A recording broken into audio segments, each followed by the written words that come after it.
What's up, everybody? It's your boy Stay Low, Upscale Stay Low to be exact.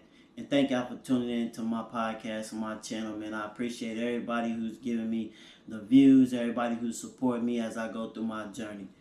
And we're just gonna go ahead and dive into it. It's gonna be brief. So today we just gonna answer this question that somebody had asked me earlier. They asked me, what is an asset and what is a liability? So for people who don't know, people who've never been on my channel, and people who want to find out what that is, I'm going to tell you right now. So an asset can be anything that produces money back into your pocket. A liability is anything that has you come out of your pocket via a mortgage, via a car note, rent.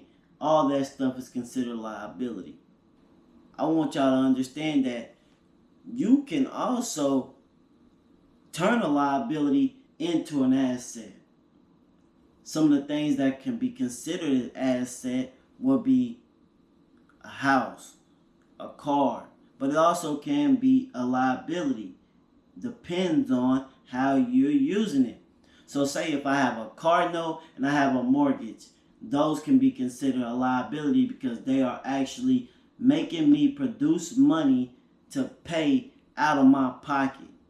But if I'm using it and I go and get me a couple of rental properties and I have a couple cars where I'm renting them out, then they can be considered an asset because those are things that can produce money back into your pocket.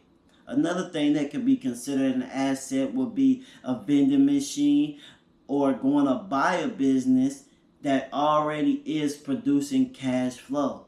Those are assets. I am starting to invest into assets because I am working on generational wealth. I'm working on becoming financially stable, and I'm working on becoming financially free. So if you are actually looking into buying assets or having things that are assets more than liabilities, you need to start changing your mindset. You need to start actually going out, buying businesses, buying vending machines, buying cars that can actually produce money back into your pocket. Now, you can also consider stocks and bonds and things an asset because once you initially invest, you start to get an income back as well. So again, for those who don't know what an asset is and what a liability is, an asset is anything that produces money back into your pocket. A liability is anything that takes away out of your pocket, meaning you got to go pay. So I'm glad I cleared that up for everybody. If y'all like this video, I want y'all to like, share, and subscribe. And thank y'all again for tuning in to my channel.